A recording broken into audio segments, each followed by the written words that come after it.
You work hard, you try to save, you make plans, and somehow the money never stays. It's not because you're lazy. Your brain was trained to keep you exactly here. Long before you understood money, it shaped how you think about it. Let's look at what's actually happening, together. You're not broke because you don't work hard enough. You're not broke because you're irresponsible or careless or missing something that other people have. You might be broke or stuck or unable to get ahead no matter how hard you try because of something that happened long before you ever held a paycheck. Something that shaped the way your brain thinks about money, safety, the future, and what you deserve. This isn't a video about budgeting. It isn't a video about investing strategies or side hustles or morning routines of millionaires. This is a video about the 5 psychological patterns that keep intelligent, hardworking people financially stuck, and what you can actually do to change each one. If you've ever wondered why you make decent money, but it never seems to go anywhere. If you've ever sabotaged a financial opportunity without fully understanding why. If you've ever felt like money is something that happens to other people, this video is for you. The first reason is the one that runs deepest. Psychologists call it the scarcity mindset, and it's not just a way of thinking. It's a complete cognitive reorganization that happens when the brain spends too long operating under conditions of not enough. Here is what the research actually shows. When people experience persistent financial stress, not occasional worry, but chronic, ongoing pressure, the brain begins to devote an enormous portion of its cognitive bandwidth to the immediate problem of not having enough. This tunneling effect means that your focus narrows dramatically. You become very good at managing the immediate crisis, and almost incapable of thinking about next month, next year, or the next decade. A landmark study from Harvard and Princeton found that financial stress alone produced a cognitive impairment equivalent to losing 13 IQ points. Not because poverty makes people less intelligent, but because the brain under scarcity is genuinely using most of its available processing power just to survive today. And here is why this matters so much for behavior. When your brain is in scarcity mode, it makes choices that are completely rational for the short term and quietly devastating for the long term. The payday loan with crushing interest rates makes sense when you need to eat this week. The cheap option that breaks in 6 months makes sense when you can't afford the one that lasts 6 years. Short-term wins, long-term loses, every time. The scarcity mindset doesn't just affect decisions, it affects what feels possible. When you've been operating in not enough for long enough, abundance starts to feel not just unlikely, it starts to feel dangerous, like something that will be taken away, like something that isn't for people like you. The scarcity mindset can't be fixed by earning more money, because it lives in the brain, not the bank account. The first shift is creating small, consistent experiences of enough, not abundance, just enough. Even saving $10 and not touching it begins to give the nervous system a new signal. I have something. Something exists. I am not only managing loss. The second shift is deliberately interrupting the tunnel. When you notice yourself only able to think about right now, that's the scarcity tunnel activating. The practice is to force yourself, even briefly, even uncomfortably, to ask one question about next year. Not to solve it, just to ask it. Over time, the tunnel widens. The second reason is one that almost nobody talks about. For a significant number of people, money isn't just a resource. It's emotionally loaded with shame, in both directions. Some people grew up in households where money was tight, and that tightness was experienced as shameful. Where financial struggle was something to hide, to not talk about, to be embarrassed by. And those people often carry into adulthood an unconscious belief that money, or the lack of it, is a reflection of their worth as a human being.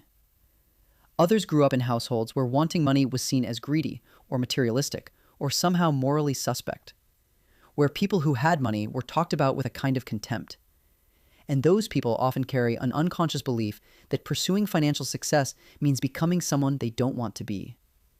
Both of these create the same result, a complicated, conflicted relationship with money that makes it genuinely difficult to attract, keep, or grow it. When you unconsciously believe that having money makes you a bad person, you will find ways to not have it. When you unconsciously believe that not having money makes you a lesser person, you will avoid looking at your finances because looking hurts too much. The starting point is separating money from identity. Money is a tool. It is not a measure of your worth, your intelligence, your goodness, or your value as a human being. That separation sounds simple. It isn't. It requires actively noticing every time you feel shame, pride, fear, or disgust around a financial moment, and asking, where did this come from? The second step is identifying the specific money story you inherited, not the one you chose, the one you absorbed from your family, your environment, your early experiences. Write it down, say it out loud, make it visible, because an unconscious belief only has power when it stays unconscious. The third reason is the one that's hardest to admit, because it requires acknowledging that some part of you might be working against your own financial progress. Psychologist Gay Hendricks calls this the upper limit problem.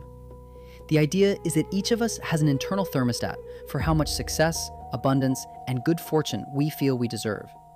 And whenever we start to exceed that internal limit, whenever things start going better than our nervous system thinks they should, something in us activates to bring things back down to the level that feels normal.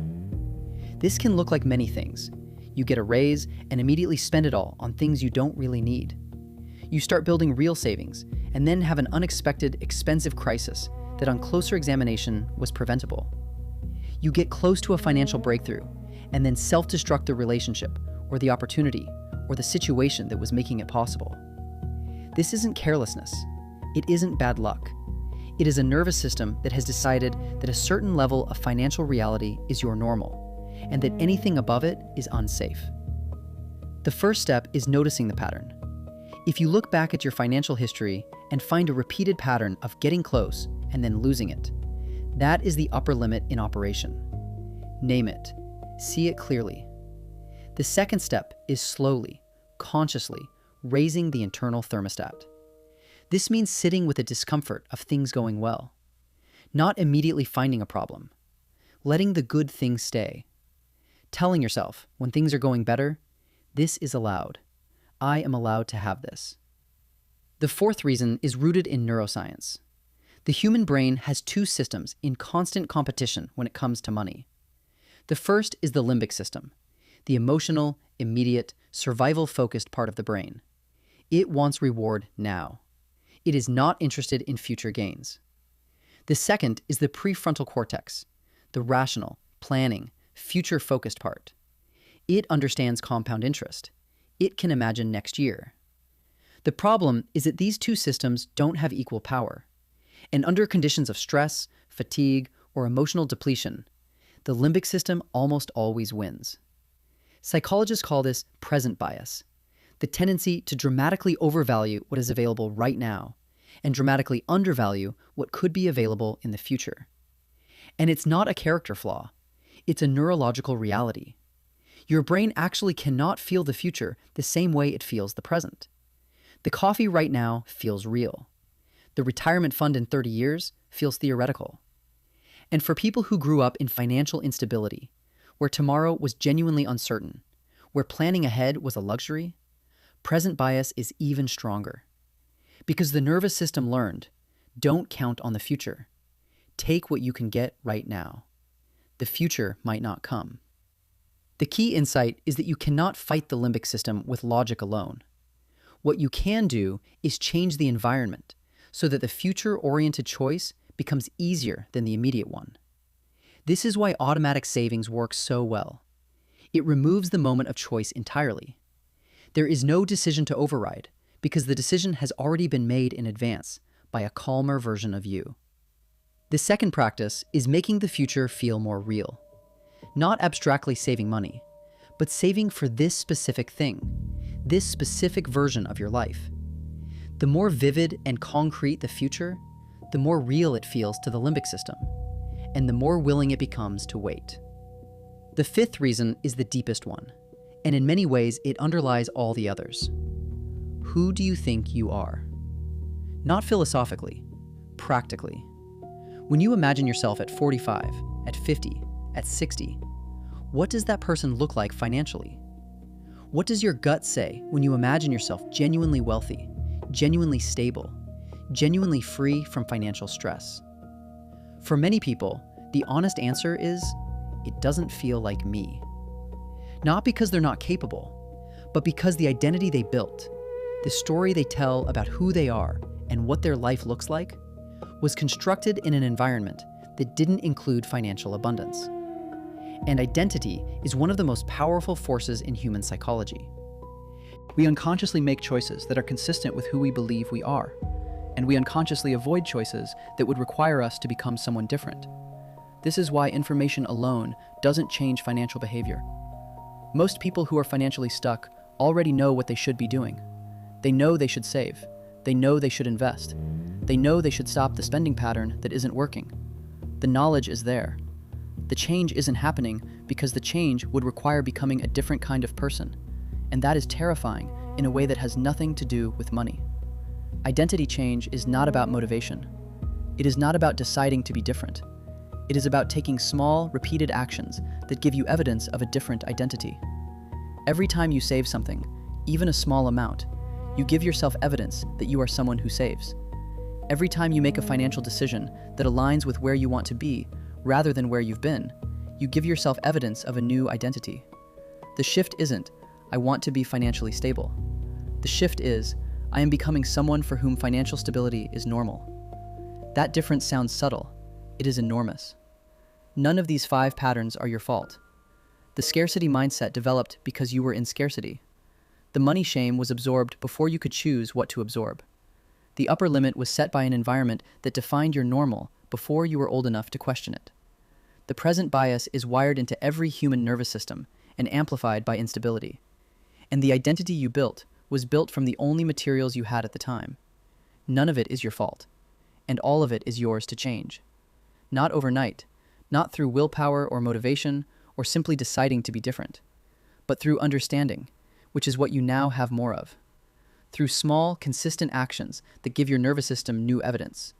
Through noticing the patterns when they activate and making a slightly different choice. And then another. And then another. The brain that learned to keep you financially stuck is the same brain that can learn something different. It learned one thing in conditions you didn't choose. It can learn something else in conditions you start to create. That's all for today. Thank you for spending this time here. Whatever brought you to this video, I hope something in it helped, even a little. Subscribe if you want more of this. Every week, same place. Take care of yourself.